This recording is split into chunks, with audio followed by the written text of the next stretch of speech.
1년 연애 끝에 결혼한 남편과 정말 남부럽지 않게 잘 살 거라고 생각했어요. 그런데 이렇게 익명의 힘을 빌어서 제 이야기를 하러 찾아오게 되었네요. 집안 문제다 보니 주변 사람들한테 털어놓기엔 조금 그렇고 혼자만 속을 썩고 있자니 너무나도 답답해서 다른 분들의 의견도 들어볼 겸 이렇게 큰맘 먹고 사연을 보내보게 되었습니다. 남편은 지인의 소개로 처음 만나게 되었어요. 대화도 잘 통했고 성격도 빼다 박은 듯 비슷했다 보니 연애하면서는 만나는 내내 즐거웠던 기억밖에 없었습니다. 당연지사 결혼하게 돼도 이 행복함이 똑같을 것이라 믿었고 그렇게 결혼까지 결심을 하게 되었죠.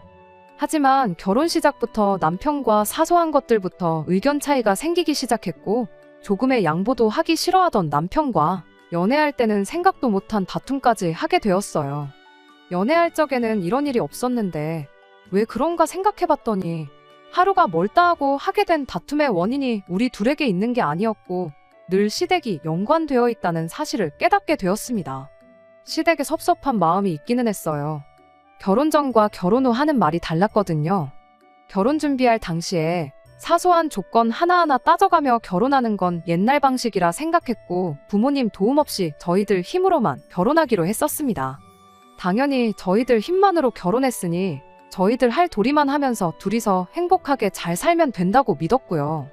그런데 결혼하고 나니 그제서야 시댁에서 결혼 전에 시부모님이 노후 준비가 다 되어 있다는 사실이 말장난이었다는 걸 알게 되었습니다. 당신들 노후 준비가 되어 있다는 게 효자 아들을 두고 말한 거였거든요. 즉 남편한테 노후 자금을 어느 정도 지원받겠다는 거였어요. 저는 두 분이 노후 준비가 다 되어 있으니 걱정 말라는 뜻으로 받아들였던 건데 너무나도 의도가 뻔히 보이는 말장난이었던 거죠. 아무리 결혼할 사이라고 해도 제가 시부모님 재산이 어떻게 되는지 저금은 얼마나 있고 빚은 얼마나 있는지 그런 걸 꼬치꼬치 캐물을 수가 없다는 걸 알고 일부러 저랬다는 생각밖에 들지 않았습니다. 그렇다 보니 시댁에 좋은 마음이 들지 않았어요. 당연히 남편은 시댁을 불편해하는 저를 못마땅해 했었죠. 그런데 시부모님 재산 문제도 문제지만 그에 버금가는 사실들을 얼마 지나지 않아서 속속들이 알게 되었습니다. 정말 알면 알수록 놀라움의 연속이었어요. 남편 위로 신우가 2명이 있습니다.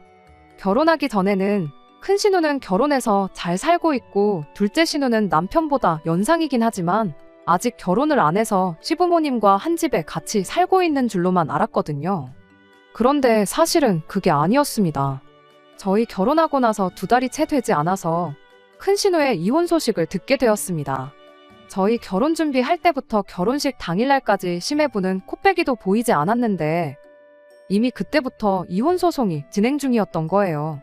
저희 결혼식 때는 큰 신우 혼자 아이 2 데리고 왔었는데 시매부가 해외 일정이 어떻고 저떻고 하면서 엄청 바쁘다는 식으로 말을 했었는데 저희 결혼하고 나서 완전하게 이혼을 하게 되었던 거죠. 그런데 큰 신우의 이혼 소식보다 어이가 없는 건 시댁에 같이 살고 있는 둘째 신우의 이야기였습니다. 알고 보니 둘째 신우는 이미 진작에 이혼해서 시댁에 들러붙어 살고 있던 거였어요.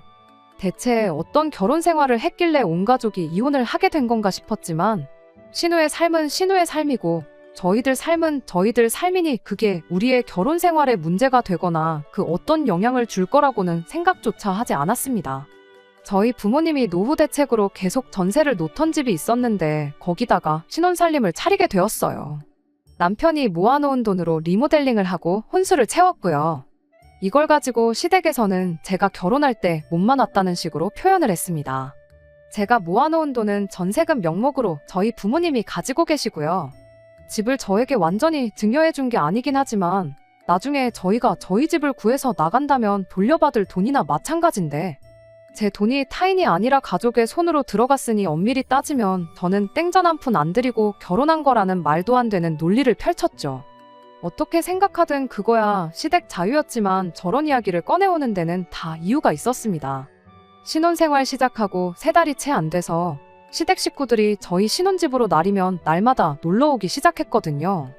말인즉슨 친정 부모님 명의로 되어 있는 집이긴 하지만 제 돈 한 푼 들어간 거 없고 남편이 리모델링에 혼수까지 싹 다 채워놓았으니 자기들이 자유롭게 왔다 갔다 해도 된다는 명분을 만들려고 그랬던 거예요. 신혼집에서 시댁이 그렇게 가까운 거리는 아니거든요. 지하철 환승 없이 바로 갈 수는 있지만 역에서 역까지만 해도 20분 정도 거리가 걸려요. 그런데도 한번 저희 집에 놀러 오면 막차 시간이 다가오는데도 뭐 집에 갈 생각을 안 할 정도입니다. 일부러 저희 퇴근 시간 맞춰서 찾아와서는 저녁 식사 같이 하고 거실에 TV부터 점령을 해요.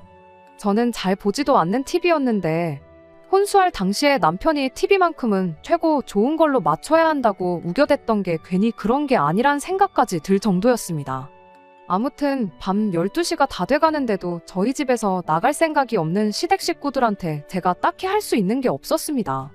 그저 내일 출근도 해야 하지 않냐, 막차 시간이 몇 시길래 아직도 계시냐 하는 식으로 티도 안 나는 눈치를 주는 방법밖에 없었죠. 신경 끄고 혼자 방에 들어가서 잠이라도 잘라고 치면 뭐 얼마나 재밌는 걸 보시는지 큰 소리로 깔깔대며 웃는 소리에 신경 쓰여서 잠도 잘 수 없었어요. 그렇게 시댁 식구들이 돌아가고 나면 남편은 저한테 서운한 표정으로 어떻게 자고 가란 말 한마디를 안 할 수가 있느냐며 한마디를 하고는 했죠. 처음에는 크게 대꾸하지 않고 그냥 쓴웃음만 지으며 넘겼었는데 이런 일이 자주 반복되다 보니 너무나도 스트레스였어요. 아무리 시댁 식구들이 TV 앞에 죽치고 앉아서 저랑 말 한마디 섞지 않는다고 해도 집에 손님이 와 있는데 힘들게 일하고 와서 쉬고 싶은데 쉬는 느낌도 들지 않고 한 달에 한두 번 오는 거면 말을 않겠는데 지들 내킬 때마다 평일이고 주말이고 가리지 않고 쳐들어오는 게 이 집이 내 집인가? 시부모님 집인가 싶은 기분만 들었어요. 남편은 제가 힘들어하는 건 안중에도 없는지 주무시고 가라는 말 한마디 안 했다고 계속 불평을 해댔고 결국엔 그게 시작이 돼서 다툼을 하게 되었습니다. 남편은 이제 한 가족인데 가족을 불편해하는 사람이 어딨냐며 어이없어 했어요. 오히려 자기 가족들이 제 눈치를 얼마나 보는지나 알고 있느냐며 시아버지가 큰 시눈에 애들 둘 봐주면서 집에 혼자 계시고 시누들이랑 시어머니만 오고 있는 거 모르냐며 엄청 큰 배려라도 해주고 있는 것 마냥 말을 하더라고요. 제가 막말로 친정부모님이 그렇게 매일같이 찾아오셔도 당신 똑같이 그렇게 말할 수 있겠냐 했더니 당당하게 자기는 저처럼 절대 불편해하지 않을 것이며 주무시고 가신다고 하면 안방까지 내어드릴 용의가 있다고 말을 하더라고요. 안방 이야기도 어이가 없었어요. 말인즉슨 시어머니한테 주무시고 가시라 한마디 하면 당연히 안방도 내어드려야 한다는 소리로밖에 해석할 수 없었으니까요. 마음 같아서는 진짜 친정부모님한테 매일같이 저희 집에 좀 와주시라 부탁하고 싶었어요. 하지만 부부 사이의 문제를 저희 부모님을 개입시키면서까지 크게 만들고 싶지 않았기에 그렇게까진 하지 않았습니다. 대신에 저도 이왕 말 나온 김에 제가 그동안 하고 싶었던 말을 전부 다 꺼냈습니다. 시댁 식구들이 찾아오는 게 문제라고 하는 말은 아니라고요. 다만 제가 허용할 수 있는 범위는 한 달에 한두 번 정도, 그것도 그냥 같이 저녁 식사하는 정도까지만 이라고 했어요. 힘들게 일하고 와서 집에서 쉬는 기분도 안 들고 당신한테야 한 식구지 나한테는 시댁 식구라고, 우리 결혼한 지 이제 반년도 안 지났다, 반년 전까지만 해도 평생 남으로 살던 사람들인데 그런 내 상황도 이해해주면 좋겠다고 말했습니다. 하지만 남편은 그럼 언제까지 기다려야 한 가족이 되는 거냐, 너무 정없는 소리만 하고 있다며 불편한 기색을 숨기지 않았습니다.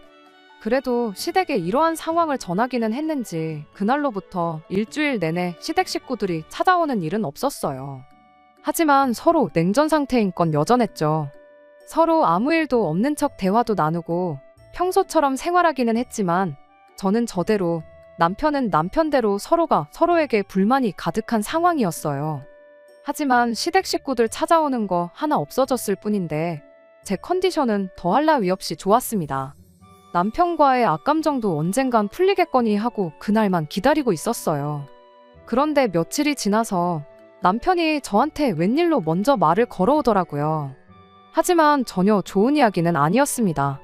자기가 곰곰이 생각해봤는데 겨우 한 달에 한두 번 저녁 식사만 하고 가시라고 하는 건 너무 정이 없는 것 같다고 말을 꺼내더니 평일에 퇴근해서 지친 몸 쉬는 게 쉬는 것 같지가 않은 게 문제인 거면 주말 이틀 동안 와 계시는 건 아무런 문제가 없는 거 아니냐는 어이없는 이야기를 꺼내더라고요. 주말 이틀이라고 콕 집어서 말한 거 보면 시댁 식구들 작곡 가게 해달라는 소리나 마찬가지였고요. 주말 되면 우리는 밖에 놀러 나가 있으면 되는 거 아니냐. 그럼 피차 서로 불편할 것도 없는 게 아니냐고 하는데 어이가 없었습니다. 하도 어이없는 소리를 하길래 빈집에 남이 와 있는 건 더 싫다고 대놓고 거절했어요. 그리고 그렇게까지 당신 가족들이 우리 집에 와서 지내야 하는 이유가 대체 뭐냐고 대놓고 물어봤어요. 대체 어떤 이유 때문에 내 집을 강제로 빈집을 만들어가면서까지 당신 가족들을 신혼집에 들이는 이유가 뭐냐고요. 남편은 그 와중에 또 한 식구 타령을 하면서 자기 가족들을 남이라고 지칭한 걸 서운하다고 따지고 들더라고요. 말 돌리지 말고 묻는 말에나 대답하라고 단호하게 한마디 해버렸죠. 그리고 그제서야 남편이 시댁 식구들이 처한 상황이 딱하다며 진짜 이유를 말해주더군요. 작은 누나 이혼하고 시부모님이랑 셋이 살 적에는 문제가 없었는데 큰 누나 이혼하고 나서 애 둘까지 데리고 오니 안 그래도 시댁이 집도 비좁은데 전쟁통이 따로 없게 되었다고요. 그 와중에 얼마 전 시댁 윗집에 새로 젊은 부부가 이사를 왔는데 그 집이 매일같이 잔치라도 여는 건지 층간소음도 엄청나게 내고 있는 상황이랍니다. 안 그래도 집도 비좁고 정신없는데 윗집에서는 시끄럽게 굴지 다들 힘들어해서 가족들끼리도 사이가 나빠지고 있는 상황이라고요. 12평 빌라에 5식구 사는 것만 해도 말이 안 되지 않냐. 그에 비해 우리 집은 둘이서 사는데 32평이지 않느냐. 놀리고 있는 공간도 많은데 가족들 힘들게 고생하는 걸 두고 보느니 그냥 우리 집에서 시간이나 보내고 가라고 하면 서로 좋은 거 아니냐고. 뻔뻔하게도 제가 전에 했던 말을 그대로 인용해서 장인 장모님이 똑같은 일로 고생을 하고 있다고 하면 너는 그 불편한 삶을 감수하라고 말할 수 있느냐고 하면서 따지고 들면서 저보고 너라면 어떻게 하겠냐고 더 좋은 방법이 있으면 말해보라고 하는 겁니다. 그러니까 지금 자기 가족들이 불편한 건 싫으니 나보고 불편함을 감내하라고 하는 소리냐고 따져 물었어요. 층간소음이야 경찰을 부르던 해서 이웃끼리 해결하면 될 일이고 식구가 갑자기 늘어서 집이 비좁아졌으면 큰 신우랑 신우가 나가 살면 되는 거 아니겠냐고 했죠. 애도 아니고 다 큰 어른인데 이혼했다고 부모님하고 꼭 같이 살아야 하는 건 아니지 않냐고요. 결혼했을 때 전업주부로 살았다고 해서 이혼하고도 전업주부로 살아야 되는 건 아니지 않느냐고. 어차피 먹고 살려면 돈이 필요할 텐데 이참에 신우들도 직장 좀 구해서 사랑구실 하게 만들면 되는 거 아니냐고 했더니 남편은 트집 잡을 게 없었는지 지 누나들 사랑구실 못하고 있다는 말을 트집 잡으며 누나들이 이혼당했다고 무시하는 거냐 성질을 부리네요. 그래서 저도 특단의 조치를 내렸어요. 고작 그런 이유로 당신 가족들이 우리 집에서 시간을 보내고 잠만 집에 가서 자게 하는 거라면 더더욱이 그렇게 하게 해줄 이유가 없는 것 같다고요. 한 달에 2-3번도 이젠 싫다고. 앞으로 시댁 식구들이 우리 집 와서 시간을 보내거나 한다면 당장 이 집은 부모님께 반납하겠다고요. 당신이 이 집 리모델링 해준 비용은 친정 부모님한테 그대로 쳐서 돌려주라고 말하겠다. 혼수로 사온 거 중고로 정리한 뒤에 차액 나오는 것도 전부 계산해주겠다고 했죠. 그리고 그 돈하고 우리 부모님이 가지고 계신 내 돈 받아다가 12평짜리 빌라 전세든 뭐든 적당한 집 구해서 신혼집 새로 차리자고 했죠. 넓은 집에서 좁은 집으로 가기는 싫었는지 열변을 토하던 남편이 그 말에는 대답도 못하고 꼼짝 않고 가만히 있더라고요. 그렇게 상황은 일단락되었고요. 그렇게 한 달이 지난 상황인데 저도 워낙 강경하게 나가서 그런가 그 이후로는 진짜 시댁 식구들이 코빼기도 비추지 않고 있어요. 상황만 보면 전과 비교해서 더할 나위 없이 좋은 상황이지만 남편과는 아직도 냉전 중인 상황입니다. 사연 시작할 때 적었던 것처럼 남편과 제 문제로 부부싸움을 한 거라면 이렇게 제 이야기까지 적어보낼 일도 없었을 거예요. 그냥 남들처럼 평범하게 둘이서 행복하게 잘 살고 싶을 뿐인데 차라리 결혼 전에 이렇게 될 걸 미리 말이라도 해주지. 이런 상황 한마디도 안 해준 게 괜히 원망스럽기만 하네요. 남편도 저도 너무 극단적인 방법만 이야기하는 것 같아 혹시나 좋은 의견이 있을지 싶어 한번 사연 보내봤습니다. 매번 시댁 식구들 때문에 같은 문제로 마음 상하는 이 상황이 그냥 너무 힘들기만 하네요. 오랜만이네요. 제가 제 이야기를 사연으로까지 보내다 못해 이렇게 후기까지 보내게 되는 날이 올 줄은 생각도 못했습니다. 결론부터 말씀드리자면 결국 남편과는 이혼을 하게 되었습니다. 가족들 생각에 잠도 제대로 못 이룬다던 남편을 보니 내 남편으로 데리고 사는 것보다 가족들 품에 돌려주는 게 100배, 1000배 낫겠다는 생각이 들었거든요. 막상 이혼하자고 하니 가족들하고 연까지 끊겠다고 나오는데 그럴 거면 애초에 처음부터 그 고생을 시켰는지 싶어요. 제 사연에서 말했듯이 남편한테 제가 시댁 식구들이 한 번만 더 찾아오면 집 부모님께 돌려드리겠다고 선언한 뒤로는 시댁 식구들이 찾아오는 일은 없었어요. 다만 남편과 감정의 고른 날이 갈수록 깊어져만 갔지요. 그래도 한 집에서 한 이불 덮고 같이 사는 사이인데 언제까지 이렇게 지내야 하나 싶어서 제가 먼저 마음의 문을 열고 남편과 대화를 시도해봤습니다. 다만 시댁 식구들 관련해서는 한치도 양보할 생각은 없었어요. 신우들한테까지야 제가 잘할 필요는 없지만 시부모님한테까지 모질게 굴 필요는 없겠다고 생각했죠. 그래서 남편한테 신우들은 물론 시조카들은 안 되지만 시부모님이 가끔 오셔서 같이 시간 보내고 쉬다 가시는 건 괜찮다고 먼저 말을 꺼냈습니다. 막차 시간까지는 아니더라도 저녁 식사하고 같이 드라마 한 편 정도는 볼 수 있다고요. 주말에는 집이 비어있을지라도 오시고 싶으면 오셔도 되고 이따금씩 같이 외식도 다니고 하자고 말을 꺼냈는데 제가 너무 한 번에 많은 걸 허락해 준 건지 남편이 혼자 확대 해석해서 신우들은 안 되지만 시부모님만큼은 내가 감내를 하겠다고 받아들였나 보더라고요. 그렇게 시부모님하고 몇 번 시간을 보내고 나서는 며칠 지나지 않아서 자기한테 좋은 생각이 있다면서 시부모님을 모시고 살자는 제안을 해왔습니다. 제가 무슨 소리냐고 따지기도 전에 제 말을 먼저 끊어버리고는 평생 모시고 살자는 소리가 아니니 걱정 말라고 하면서 신우들이 어느 정도 준비가 될 때까지만이라도 모시고 살면 어떻겠냐는 거예요. 준비는 무슨 준비냐고 물어봤더니 둘이 직장도 구하고 독립해서 나가 살 만큼 돈을 모으고 나서라고 하는데 뭐 독립한다는 게 고시원 같은데 방구해서 들어간다는 건 아닐 테고 전세든 월세든 보증금이 필요하게 될 테니 그 돈 모을 때까지만 시부모님을 모시고 살자고 하길래 가당치도 않은 소리 말라고 했죠. 그랬더니 그럼 이건 어떠냐면서 우리는 2식구가 너무 넓은 집에 살아서 문제고 시댁은 5식구가 너무 비좁은 데에 살아서 비롯된 문제가 아니겠냐면서 서로 집을 바꿔 살면 안 되겠냐고 하는 겁니다. 고작 한다는 소리가 시부모님 모시기 싫으면 집을 바꿔서 살자고 하니 어이가 없었어요. 일단 집이 넓어지면 신우들도 그렇고 시부모님도 불편할 게 없어질 테니 우리 집에 찾아오는 일도 없어질 것 아니겠냐고 자기도 갑자기 생각난 건데 이거야말로 모두가 행복해지는 시나리오 아니겠냐고 혼자서 좋아하더라고요. 남편이 말하는 모두가 행복해지는 시나리오에는 제가 들어가 있지 않다는 게 문제라면 문제였죠. 그리고 그 사실을 깨닫게 되니 제가 아둥바둥 남편을 회유해가며 스트레스 받을 이유가 하등 없다는 사실도 같이 깨닫게 되었어요. 애초에 가족들을 놓지 못하는 사람인데 이걸 거절한다고 해도 다음번엔 또 어떤 신박한 이유를 가져다 대면서 가족들을 위해 내 인생을 희생하라고 하겠구나 하는 생각밖에 안 들었어요. 그래서 이혼 이야기를 꺼냈습니다. 남편이 정색을 하더니 장난하지 말라고 하길래 진심으로 하는 소리니까 잘 생각해 보라고 했어요.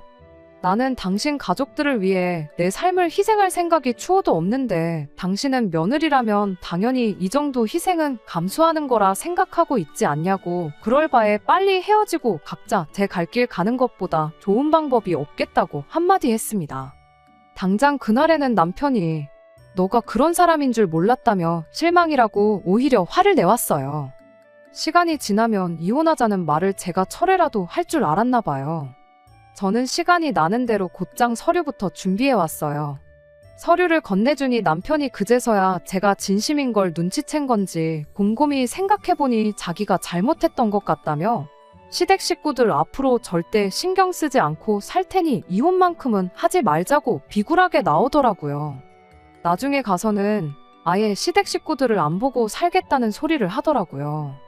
퍽이나 차라리 걔가 똥을 끊지. 내가 볼 때 그건 불가능한 것 같으니까 더 시간 끌지 말고 깔끔하게 정리하자고 했습니다.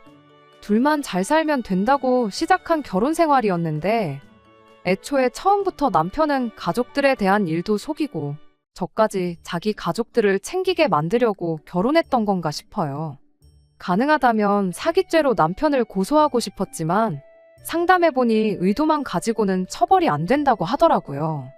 대신 귀책 사유 따지고 보면 위자료 소송은 할 수 있을 것 같다는 답변을 들었는데 결혼기간 얼마 되지도 않는 거 위자료 청구해봐야 얼마 되지도 않겠다 싶어서 깔끔하게 합의 이혼했습니다. 합의 이혼 해주면 전에 말했던 것처럼 리모델링 하는데 들어간 돈도 그대로 돌려주고 혼수장만 하는데 들어간 돈도 제대로 계산해서 돌려주겠다고 했더니 복잡하고 머리 아프게 소송까지는 갈 필요는 없었어요. 얼마 전에 완전히 이혼 마무리 짓고 이렇게 후기를 보내게 되었네요. 웃긴 건 그렇게 가족들 챙기지 못해 안달이었던 남편을 시댁 식구들 그 누구도 챙겨주지 않는다는 거였어요. 12평 빌라에 5식구가 살고 있는데 거기에 남편까지 받아줄 여력은 없었나 봐요. 그나마 남편 회사의 독신자들을 위한 기숙사 같은 게 있어서 그 집에 회사 동료랑 룸메이트 형식으로 같이 살기로 했나 봐요. 그 기숙사가 얼마나 넓은지는 모르겠지만 아무쪼록 그 집에는 시댁 식구들 놀러 오라고 하지는 않았으면 좋겠네요. 그 집에서까지 쫓겨나게 되면 앞으로 평생을 외톨이로 혼자 살아야 할 테니까 말이죠. 끝까지 들어주셔서 감사합니다. 오늘의 사연은 여기까지입니다. 구독과 좋아요, 알람 설정 부탁드리고 더 좋은 사연으로 다시 찾아뵙겠습니다. 감사합니다.